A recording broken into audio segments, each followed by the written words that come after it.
Hello everyone, मेरा नाम दिवांश मिश्रा है और welcome to leadership JEE YouTube channel. और आज के इस वीडियो में हम लोग जो आईआईटी जेई या नीट प्रिपरेशन करने वाले बच्चों के मन में जो मेजर परेशानी होती है या कह सकते हो एक क्वेरी जो होती है वो हम लोग सॉल्व करने वाले हैं। सबसे पहले तो हम आपको क्वेश्चन बता दें कि क्या प्रॉब्लम आप लोग को होती है अपने आईआईटी जेई प्रिपरेशन में। जितने बच्चे भी 11th में हैं या फिर 12th में हैं या फिर ड्रॉपर हैं, वो एक टाइम के बाद प्रिपरेशन करते करते परेशान हो जाते हैं कि यार हम लोग आखिरकार कर क्या रहे हैं। मतलब उनको पता ही नहीं चलता है कि यार हम लोग अपने प्रिपरेशन में पजल्ड होते जा रहे हैं। उनको पता ही नहीं चलता कि यार हम लोग क्या क्या सॉल्व करके रखे हुए हैं या फिर क्या सॉल्व करना है या क्या पढ़ाई करनी है। मतलब अपने प्रिपरेशन में खुद ही मगअप हो जाते हैं। मतलब उनको अगर रिजल्ट पता करना हो तो उनको मॉक टेस्ट देना पड़ता है अपने लिए कि यार मॉक टेस्ट में अगर 300 में से 100 नंबर आ गए यानी कि मेरी प्रिपरेशन तो यार अभी अच्छी है ही नहीं। तो रिजल्ट आने के बाद पता चलता है कि यार हम लोग के प्रिपरेशन में प्रॉब्लम थी। लेकिन हम आप लोग को एक ऐसा सॉल्यूशन बताने वाले हैं जिससे आप लोग को पहले ही पता चल जाएगा कि यार प्रॉब्लम हो रही है प्रिपरेशन में। और वो सॉल्यूशन ये है जो अभी हम अपने बोर्ड पे बना के रखे हुए हैं, आप लोग को एक्सप्लेन भी करेंगे। और ये जो मेथड है, इस मेथड से आप लोग अपने हार्ड वर्क को कैलकुलेट कर सकते हो कि आप लोग कितना हार्ड वर्क लगाए हो अपने आईआईटी जेईई या नीट प्रिपरेशन में। और अगर आप इस चीज को डेली अपने शेड्यूल में फॉलो कर लिए तो आप डेली अपने हार्ड वर्क को और अपनी मेहनत को कैलकुलेट करते जाओगे यार कि यार अच्छा मेरा ये चीज कंप्लीट हो गया है और हमको ये अभी कंप्लीट करना बाकी है। तो इससे आप लोग की प्रिपरेशन में बिल्कुल एकदम क्लियर कट विजन हो जाएगा कि अपने को इतना काम अभी बचा हुआ है और इतना काम अभी करना है। तो जैसे मान लेते हैं, जल्दी से हम प्लान पे डिस्कस करते हैं, ज्यादा टाइम नहीं लेंगे आप लोग का। जैसे देखिए, हम एक पर्टिकुलर फिजिक्स चैप्टर की बात की। आप लोग को पता है कि 3 सब्जेक्ट हैं अपने पास, फिजिक्स है, केमिस्ट्री और मैथ है। इस तरीके से आपको तीनों सब्जेक्ट का बनाना है, फिजिक्स केमिस्ट्री मैथ तीनों का बनाना है। हम यहाँ पे फिजिक्स का केवल करके दिखाए हुए हैं, बिल्कुल एज इट इज केमिस्ट्री का भी बनाना है और मैथ्स का भी आप लोग को बनाना है। तो लेट्स से मान लेते हैं कि आपके पास, हम 11th-12th अलग बात नहीं करेंगे क्योंकि IIT JEE preparation is all about class 11th plus class 12th syllabus total. तो हम पूरा 30 चैप्टर्स को लेके बात करने वाले हैं। 11th वाले बच्चे केवल 15 चैप्टर लिखेंगे, लेकिन 12th वाले बच्चे या जो ड्रॉपर है वो पूरा 30 का 30 चैप्टर लिखेंगे। ठीक है, आ जाओ स्टार्ट करते हैं। जैसे देखो, अपने को एक लिस्टिंग बनानी है। मतलब आपको क्या करना है, 3 पेज लेना है, एक पे फिजिक्स, दूसरे पे केमिस्ट्री और तीसरे पे मैथ। 3 पेज लेने हैं, 1 page, 2 page, 3 page, physics chemistry math. इन तीनों पेजेस पे आपको इस तरीके से प्लॉटिंग करनी है। एक तरफ आपको चैप्टर्स लिखने हैं, फिर उसके बाद डीपीपीज लिखनी है। जैसे हर बच्चा, जैसे मान लेते हैं एनएलएम उठाएं, अगर आप लोग में ये प्रॉब्लम है तो आज ही क्लियर कर लो। एनएलएम उठाएं तो हर बच्चे का एक प्लान होता है कि यार अगर हम डीपीपी अच्छे से सॉल्व कर लिए, अपने कोचिंग की मॉड्यूल सॉल्व कर लिए और कोई एक एक्स्ट्रा बुक मान लेते हैं एससीवी, वो अच्छे से सॉल्व कर लिए या इसके कुछ सेलेक्टेड प्रॉब्लम सॉल्व कर लिए, तो अपना एनएलएम जो होगा वो कंप्लीट हो जाएगा। चूंकि डीपीपीज इंस्टीट्यूट में डेली मिलती है तो डीपीपी आपको डेली सॉल्व करना ही है। और मॉड्यूल आपको डेली नहीं मिलता है, मॉड्यूल तो मिल जाता है एक बार, तो मॉड्यूल आपको टीचर बताता रहता है कि आप ये सॉल्व करिए। और एक्स्ट्रा बुक, आप एक्स्ट्रा क्वेश्चन सॉल्व करना चाहते हैं वो कर दीजिए। ठीक है, तो ये एक्स्ट्रा बुक में कोई भी बुक आ सकती है, एससीवी आ सकता है, सिंगेज आ सकता है, डीसी पांडे आ सकता है, जो भी आपकी फेवरेट बुक है वो आ सकती है। और अगर बच्चा मान लेते हैं कोई कोचिंग इंस्टीट्यूट में प्रिपरेशन नहीं कर रहा है तो उसके पास एक पर्टिकुलर बुक होगी जिसको वो सॉल्व करना चाहेगा, तो उसके में से ये डीपीपी या मॉड्यूल हट जाएगा। और अगर बच्चा के पास डीपीपी मॉड्यूल है तो ये ऐड रहेगा। जाहिर सी बात है कि जिस इंस्टीट्यूट में तुम पढ़ रहे हो उसकी डीपीपी मॉड्यूल तो सॉल्व करनी ही करनी है। ठीक है, अब मान लेते हैं कि हम लोग एनएलएम से स्टार्ट किए, तो एनएलएम टीचर अब पढ़ा रहा है। अब जो डीपीपी है, जैसे जो डेली प्रैक्टिस सेट मिलता है, वो डीपीपीज अगर आपकी हो गई तो आपको क्या करना है, इस पर्टिकुलर जो अपने पास सीट बना के रखे हैं उसमें डीपीपीज पे टिक मार देना है। और इस डीपीपीज में भी, जैसे मान लेते हैं एनएलएम आपका, अगर एनएलएम मान लेते हैं कि 4 लेक्चर में, हम एग्जांपल ले रहे हैं, लेट से 4 लेक्चर में एनएलएम कंप्लीट हो गया, तो 1 2 3 4, ठीक है, या 4 डीपीपीज हैं आपके पास एनएलएम की, तो अगर पहली हो गई है डीपीपी कंप्लीट तो पहले पे टिक मार लेना है, तीसरी हो गई है तो तीसरी पे टिक मार लेना है, अगर दूसरी नहीं हुई है तो टिक नहीं मारना है, चौथी हो गई है तो टिक मार लेना है।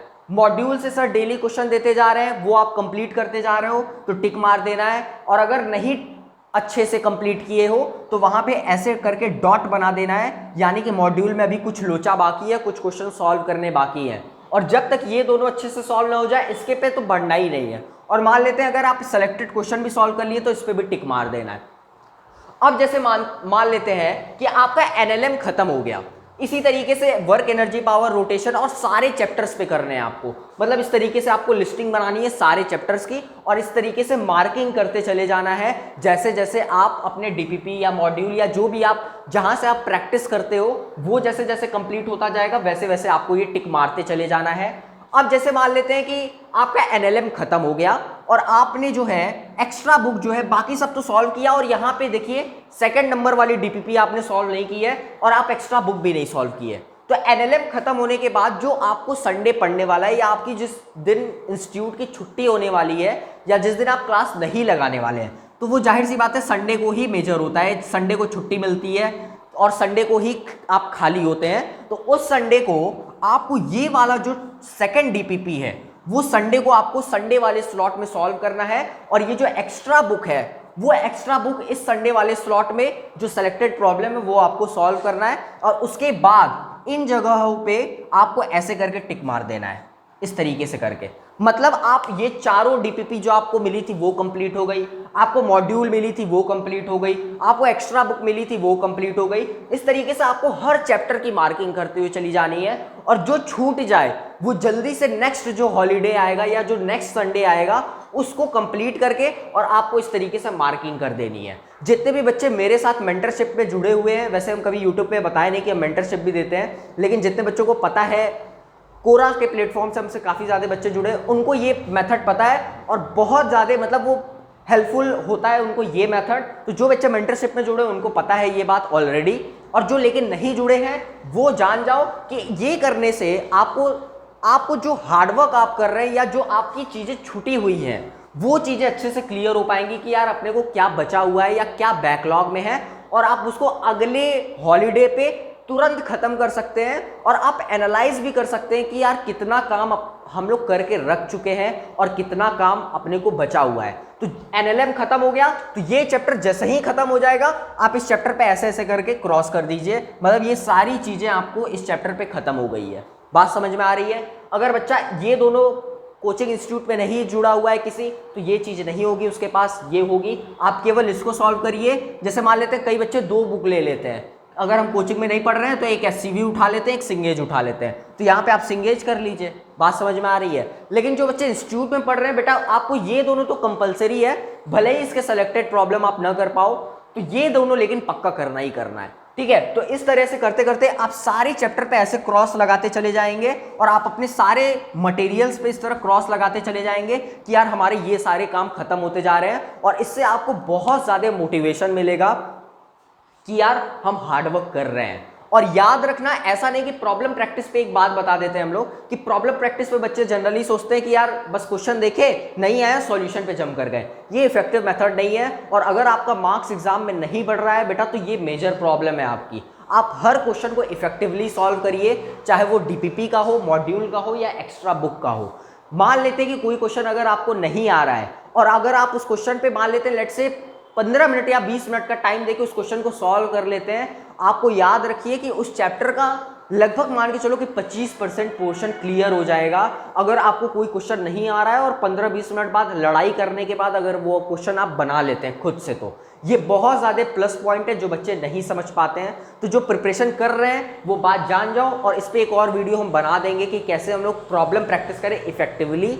तब तक के लिए ये शेड्यूल बनाना है अपने पास और फिजिक्स, केमिस्ट्री, मैथ तीनों का बनाना है और 30 चैप्टर मतलब टोटल 30 चैप्टर हैं आपके पास। वो 30 चैप्टर की लिस्टिंग बनानी है आपको और ये मार्क करते चले जाना है जैसे जैसे आपका सिलेबस खत्म होता जाएगा और आप सॉल्व करते जाएंगे। द बेस्ट मेथड ये है अपने हार्ड वर्क को एनालाइज करने के लिए। और चैनल को सब्सक्राइब करना बिल्कुल मत भूलिएगा और नोटिफिकेशन बेल बिल्कुल जरूर से दबा दीजिएगा ध्यान से और वीडियो को लाइक कर दीजिएगा अगर अच्छा लगे ये मेथड। और जाहिर सी बात है अच्छा लगा होगा। ये हार्ड वर्क को कैसे कैलकुलेट करें ये बताता है, न कि अपने मार्क्स को कैलकुलेट, क्योंकि मार्क्स आने के बाद एक टाइम के बाद लगता है कि यार अब तो सब कुछ बिगड़ ही गया। और ये आप मेहनत करते वक्त एनालाइज कर लेंगे कि आप कितना पोर्शन मेहनत कर चुके हैं। तो सबसे अच्छा मेथड है। वीडियो को लाइक करिएगा और इसको फॉलो जरूर करिएगा। तब तक के लिए मिलते हैं नेक्स्ट वीडियो में। बाय।